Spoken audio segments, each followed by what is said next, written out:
Bueno, pues buenas tardes a todos, todas quienes estáis aquí. Enseguida voy a presentarme muy brevemente, pero anuncio cuál va a ser el contenido de mi intervención, que bueno, espero no extenderme más de la cuenta. Y lo que voy a hacer es, en realidad, desarrollar cosas que ya ha apuntado Joaquín.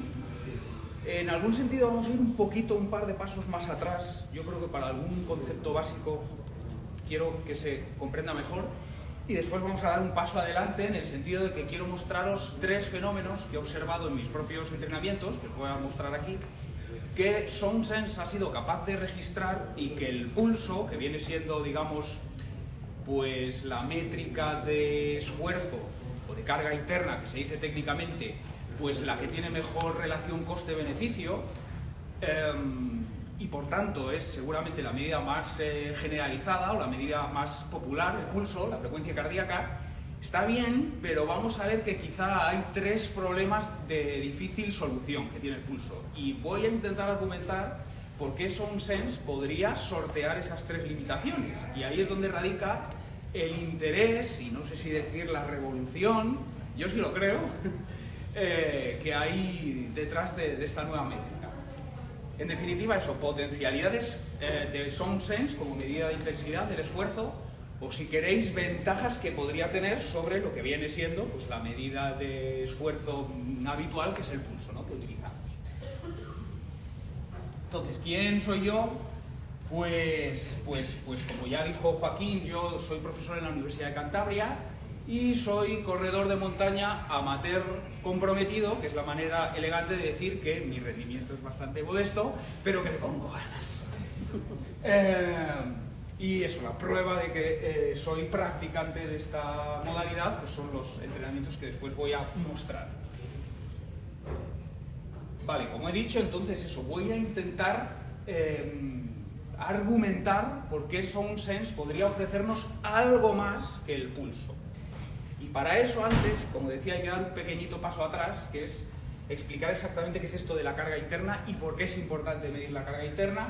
Y lo que decía, que el pulso tiene tres problemas que me parecen de difícil solución, y entonces habrá que plantear esto para ver cómo puede ser que SoundSense los solucione. Entonces, ¿qué es esto de la carga o la intensidad del ejercicio? Pues en definitiva es cuán fuerte o cuán suave voy cuando me estoy ejercitando, sea corriendo, sea pedaleando, sea remando, sea nadando. La intensidad, entonces, eso, cuán fuerte, cuán suave voy. O más técnicamente se llama la carga. ¿Por qué es importante esto? Bueno, pues esto aplica en tiempo real, o sea, a lo largo de una actividad, cuán fuerte voy ahora o cuán suave voy ahora, y esto me sirve para el pacing, o sea, para administrar las fuerzas. Para eso hace falta saber qué intensidad llevas en cada momento, ¿no? Pues para saber, por ejemplo, en un 10K, pues voy a guardar los primeros 7 kilómetros y los últimos 3 es donde voy a apretar. También aplica, el medir la intensidad del esfuerzo aplica también al carácter global de una actividad o de una sesión. ¿Y por qué esto es interesante? Pues porque no tiene mucho sentido hacer un día fuerte, después al día siguiente otro día fuerte, pues quizá tiene más sentido 3 días suaves, 4 días suaves, uno fuerte. Lo mismo con las semanas, no puedes meter 2 semanas de sobrecarga porque te vas a romper. Entonces, cuando miramos la intensidad, el carácter global de la sesión, esto nos sirve para organizar la semana, pero también para organizar las semanas, ¿no? Lo que se llama eso, la carga de entrenamiento. Y carga de entrenamiento se puede medir a través de indicadores internos y de indicadores externos. Los externos, ¿qué es? Pues cuánto trabajo estoy generando. O sea, vatios en la bici, ritmo en carrera. Medidas internas es cuánto me está costando a mi organismo generar ese trabajo. Entonces, si nos basamos en medidas externas, por ejemplo, corriendo, si yo voy a 5 minutos el kilómetro, pues en principio no es una intensidad supersónica. 5 minutos el kilómetro, depende de tu nivel, obviamente, pero vamos, 5 minutos el kilómetro, pues digamos es una intensidad media, vamos a decir. ¿Qué ocurre? Que si hay algo de pendiente positiva o si llevo el viento en contra, pues ya 5 minutos el kilómetro no es tan fácil. ¿Por qué? Porque para llevar ese mismo ritmo el esfuerzo interno es mayor. Entonces, Dentro de las externas y las internas es más interesante las internas porque nos hablan eso de cómo está trabajando mi organismo para sostener esa potencia o ese ritmo. Y en las internas, pues como también señalaba Joaquín, una muy habitual es el lactato, que es un metabolito, es decir, es un subproducto de la producción energética, bueno, que se va acumulando en sangre, y claro, para verlo pues te tienes que pinchar en el dedo, te tienes que pinchar en la oreja. Además las tiras reactivas cuestan dinero, el aparatito cuesta dinero, solo vas a poder pincharte 4 o 5 veces a lo largo de un entreno, bueno, y luego está el pulso. Perdón. Vale, el pulso efectivamente tiene una muy buena relación coste-beneficio, porque a diferencia del lactato, pues eso, no tenemos que emplear tiras reactivas, bueno, lo llevamos siempre encima, basta comprar un reloj, basta ponerle una banda pectoral. Perdón, no sé dónde estoy. Ajá.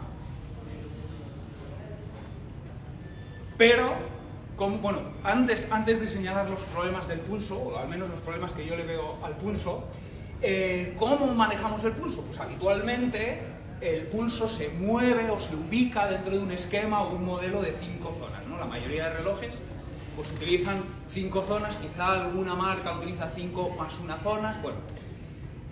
Lo habitual es que el pulso eso se mueva o lo ubiquemos en un esquema, en un modelo de 5 zonas.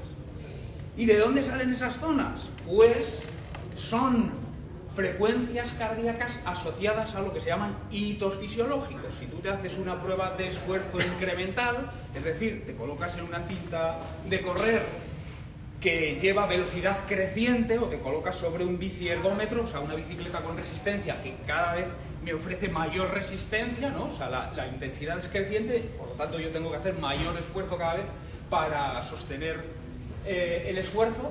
Si nos hacemos esa prueba vamos a identificar pues 3 hitos o 3 eventos o 3 comportamientos del cuerpo que nos hablan, en este caso, de cómo está funcionando nuestro metabolismo o nuestros sistemas energéticos, ¿no? Los encargados en la producción energética.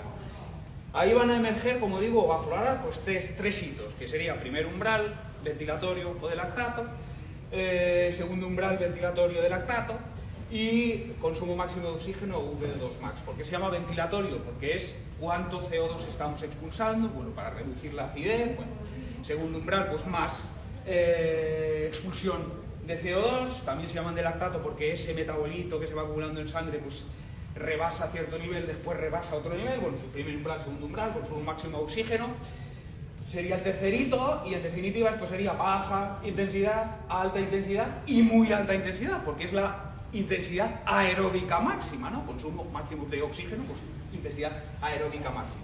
Entonces, si tú te haces esa prueba de esfuerzo, también hay el equivalente en test de campo, sea en campo, sea en laboratorio, si tú te haces esa prueba de esfuerzo incremental, pues puedes identificar la frecuencia cardíaca asociada a uno o varios de estos hitos. Introduces esa frecuencia cardíaca, por ejemplo, mi frecuencia cardíaca asociada a segundo umbral en tu reloj y construye las 5 zonas. Como digo, hasta aquí todo muy bien, es una medida, ya digo, con buena relación coste-beneficio, que tiene cierta base fisiológica, ¿no? Porque está asociado a el comportamiento de nuestro metabolismo, de nuestros sistemas energéticos, vale, como digo, hay 3 problemas. El primero es que mi zona 2 o mi zona 4 de pulso varían cada día. Varían cada día por distintas razones. Y aquí, por ejemplo, hay un experimento con esquiadores de fondo y hacen pues una prueba en la que se ponen a 10 km por hora, 12 km por hora, un día que están frescos, que el día anterior no han hecho nada, y otro día que el día anterior han hecho un entrenamiento súper fuerte. Y lo que se ve, bueno, aquí es lactato, si fuera pulso sería exactamente lo mismo. El día que están frescos pueden alcanzar mayor acumulación de lactato, que significa que han podido estresarse más, o forzarse más, o apretarse más. Con el pulso pasaría igual. Pero el día que van al laboratorio a las mismas velocidades no logran alcanzar mismos niveles de lactato o mismo pulso. ¿Por qué? Porque el día siguiente, el día anterior, se han fatigado. ¿Eso qué significa? Que mi zona 2 un día fresco, pues igual son 140 pulsaciones. Pero si llevo días de carga acumulada, pues resulta que igual ese día post-fatiga, igual a 130 pulsaciones ya estoy rebasando primer umbral. Entonces, me estoy creyendo que voy suave o que voy fácil y no voy suave y no voy fácil. Vale, primer problema, ¿no? Los umbrales o las zonas varían cada día. Segundo problema, este es interesante sobre todo quienes hagáis actividades de larga duración.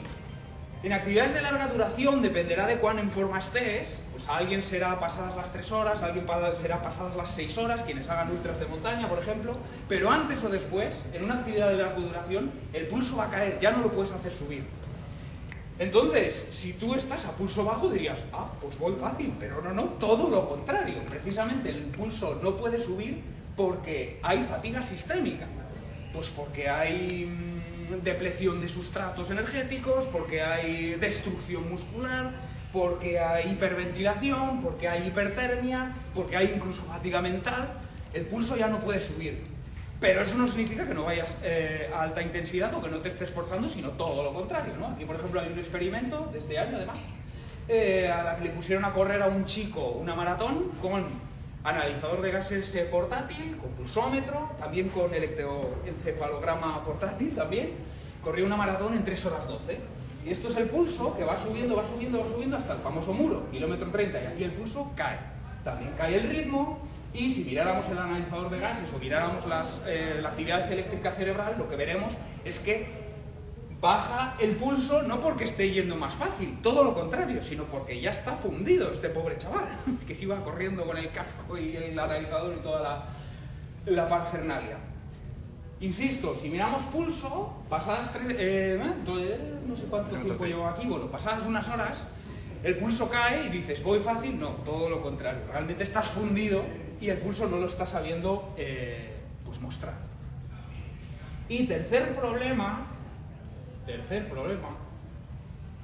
sería también que el pulso no es un indicador perfecto de VO2 max o de consumo máximo de oxígeno. Pues ya sabéis que el consumo máximo de oxígeno es uno de los mayores determinantes del rendimiento en deportes de resistencia, por lo tanto nos interesa siempre subirlo, ¿no? O aumentarlo. Y para eso pues tenemos que hacer series o intervalos a VO2 max. ¿Y cómo sé si estoy en VO2 max? Pues el pulso me da una pista, pero es una pista pobre, digamos. O hay una correlación entre pulso y consumo de oxígeno, pero es una correlación imperfecta. Y aquí, por ejemplo, hay un experimento también de este año con ciclistas de buen nivel y tenían que hacer intervalos de 8 minutos, 5 por 8 minutos, a una intensidad pues bastante fuerte. Bueno, si alguien se dedica al ciclismo, pues de FTP, bueno, da igual. Y aquí se está registrando su consumo de oxígeno, la línea gris. La línea negra es que a misma frecuencia cardíaca estaban todos los ciclistas al 88% de su frecuencia cardíaca máxima a lo largo de estos intervalos de 8 minutos, 88% de su frecuencia cardíaca máxima todo el mundo, pero unos están alcanzando su consumo máximo de oxígeno, la línea negra, la línea gris, otros no tanto. De hecho, pasadas 8 semanas haciendo 2 entrenos de este tipo por semana, los de la línea negra mejoraron más.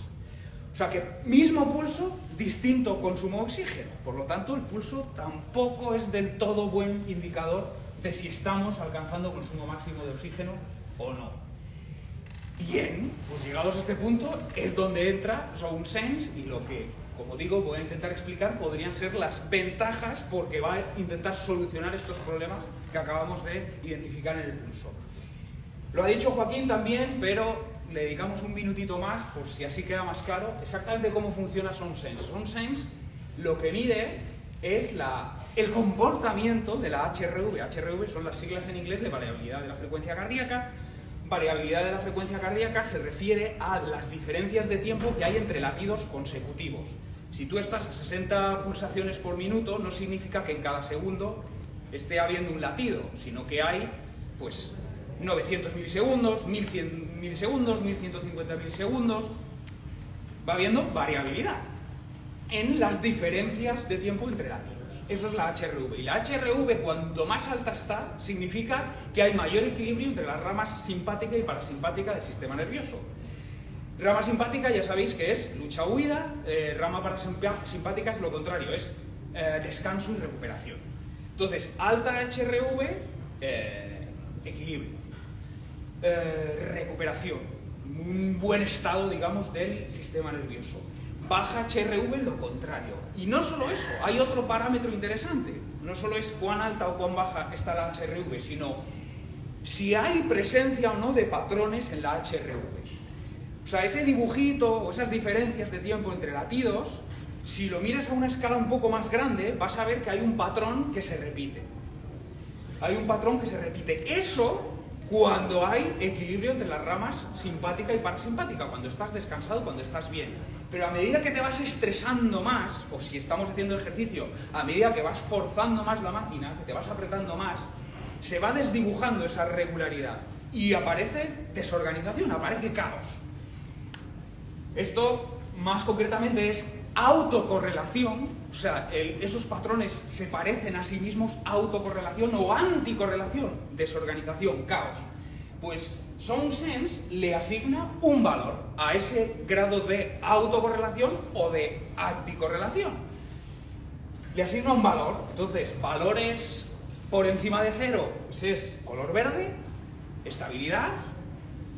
Valores por debajo de 0, eso significa que se va desorganizando la HRV, ya sería nivel amarillo, alta intensidad, o alto esfuerzo, alto estrés orgánico, y nivel rojo, que sería muy poca correlación, o sea, caos absoluto, no se adivina ningún patrón allí, eso sería color rojo. ¿Y qué es lo bueno de mirar a la HRV? Pues que el sistema nervioso, que hemos dicho que la HRV nos habla del estado del sistema nervioso, pues el sistema nervioso es, como dice Adrián Castillo de la revista FISAC, es el sistema que nos gobierna a todos, el sistema nervioso, porque el sistema nervioso está interconectado con todos los sistemas del cuerpo. Entonces, antes hablábamos, en una actividad larga, de larga duración, ¿qué va a pasar? Hiperventilación, ¿qué va a pasar? Acidez, ¿qué va a pasar? Depleción de sustratos energéticos, destrucción muscular, esfuerzo mental.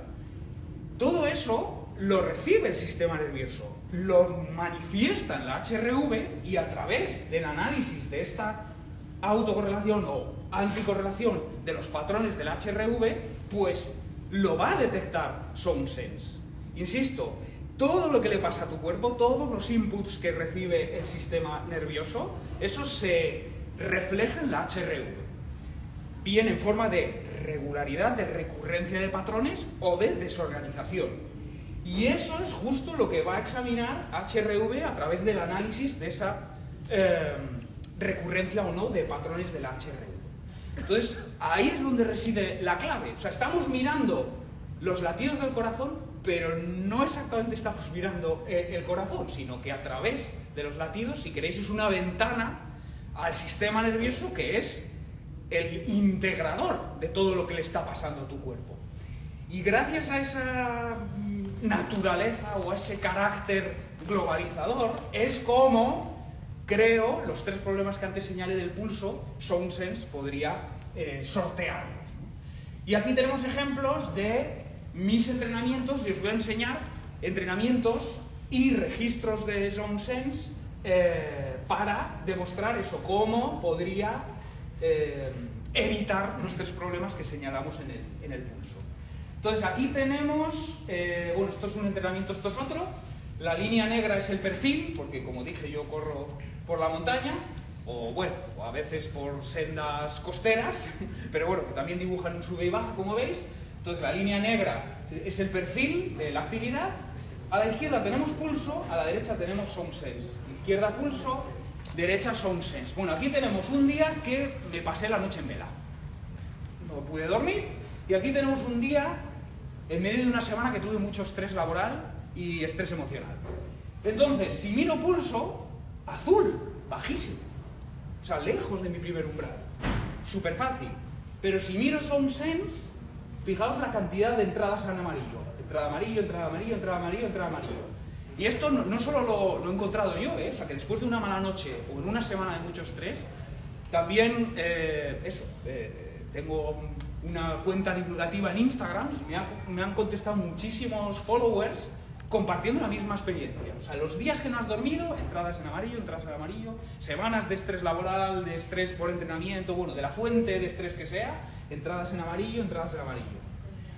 Vale, aquí tenemos lo que decíamos antes, actividades de larga duración. Tengo una agenda apretada y mis actividades no son muy largas, pero allí cuando paso de hora y media o así, pues eso para mí se puede considerar largo. De nuevo, al final de la hora y media el pulso bajito, ha sido un rodaje tranqui.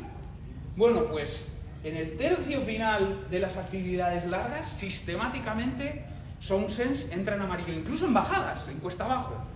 Y como digo, aquí quizá no es muy gráfico porque mis actividades no son muy largas dada mi agenda, pero reitero que followers me han enviado, me han compartido mismas experiencias. En actividades largas, pese a que el pulso va abajo, a partir del tercio final empiezas a entrar en amarillo, en amarillo. Porque lo que decíamos antes, después de horas de actividad, pues todos esos efectos sobre el cuerpo, a ver, ya digo, de que pues eso, el glucógeno hepático muscular se ha vaciado, por una mayor actividad glucolítica hay acidez, esa acidez obliga a hiperventilar para expulsar el CO2, incluso eso, el esfuerzo mental, ya que estás deseando llegar a casa, o yo qué sé, o eso, destrucción muscular, por ejemplo, sobre todo por las contracciones excéntricas de las bajadas. Esa fatiga se refleja en SoundSense y no en el pulso, que sigue bajo. Y en último lugar, hablábamos de esos intervalos o de ese trabajo de consumo máximo de oxígeno, que idealmente tenemos que alcanzar un alto porcentaje de nuestro consumo máximo de oxígeno para mejorar el consumo máximo de oxígeno, y decíamos que el pulso no lo refleja del todo bien. Bueno, pues aquí tenemos estos en cinta, porque como yo vivo en Santander, pues también llueve mucho, ¿no? Bueno, pues un entreno en cinta, y en este caso creo que fueron 4 repeticiones de 4 minutos a tope, y el pulso sí que me dice que estoy en zona 5, zona de V2+. Y sin embargo, SoundSense no siempre entra del todo en rojo. He repetido este entrenamiento 4 veces y finalmente, ayer mismo, por ejemplo, hice mi último experimento, precisamente para poder contarlo aquí. Cuando te exprimes de verdad, ahí sí que entras en rojo, pero te tienes que exprimir de verdad. Es lo que llama, bueno, un investigador muy famoso que es el padre del concepto de entrenamiento polarizado, no sé si os suena, bueno, Stephen Seiler. Pues Stephen Seiler ha publicado un artículo precisamente este año y habla de movilización, o sea, de que cuando quieres alcanzar una verdadera alta intensidad, tienes que poner toda la carne en el asador. Cuando te exprimes de verdad, lo que si tuviéramos analizador de gases reflejaría un alto porcentaje de tu consumo máximo de oxígeno, cuando te exprimes de verdad sí que tocas zona roja. Y fijaos, interesante también, esto es otro entrenamiento, esto fueron 2 subidas de 12 minutos, del monte bajo, 2 subidas de 12 minutos con el objetivo que fueran threshold, o sea, que fueran fuerte pero sostenible, o sea, no era intensidad máxima el objetivo. Pues Pulso me dijo que era intensidad máxima, que estaba pasado de vueltas, pero SoundSense es amarillo clavado, o sea, que sería eso, un estrés sistémico intermedio, porque no hemos entrado en rojo. Bueno, pues he intentado recordar, porque me imagino que esto no era nuevo, ¿no?, que es importante medir la intensidad de nuestro entrenamiento y, a ser posible, a través de indicadores de carga interna, no externa, porque eso nos permite, en un entrenamiento dado, administrar las energías, las fuerzas, y también organizar los entrenamientos en la semana y en las semanas para no machacarnos más de la cuenta. En este sentido, pulso o frecuencia cardíaca podría ser el más barato, es decir, tiene buena relación coste-beneficio, pero, hemos dicho, tiene 3 problemas, ¿no? Zonas o umbrales varían cada día, actividades de larga duración, pulso cae y sin embargo sí hay fatiga, que pulso no refleja, y VO2 max, esos intervalos de muy alta intensidad que queremos llevar a cabo para subir nuestro techo, que se dice, o el tamaño de nuestro motor, pues pulso no logra decirnos si realmente nos estamos exprimiendo como toca. Bien, y como he intentado demostrar aquí a través de mis entrenamientos y que otras personas me han confirmado, o que se ha replicado en casos además del mío, pues SoundSense podría sortearlas, porque, lo decimos otra vez, SoundSense mide HRV, que nos habla del estado de nuestro sistema nervioso, que a su vez es el sistema que nos gobierna a todos, ¿no?, y que es capaz de integrar todos los inputs que nos hablan de realmente cuánto te estás apretando o, por el contrario, cuán suave vas. Entonces, con todo esto, yo dejo aquí la pregunta en el aire de ¿podría SoundSense ser la medida de carga definitiva? Bueno, yo creo que sí, he expuesto mis argumentos, bueno, y ahora os queda, pues mira, que en el Community Run que vais a hacer ahora, pues que trasteéis un poco con esto y vayáis viendo cómo funciona y si en efecto os convence. Y por mi parte nada más, y si tenéis cualquier duda, sea de SoundSense o de alguna otra cosa que he planteado aquí, pues yo encantadísimo de resolverlo. Joder. Muy bien. Pues a correr, ¿no? Los que... Sí, sí, ustedes son Para los que no les gusta Europa, pues tenemos aquí la cinta.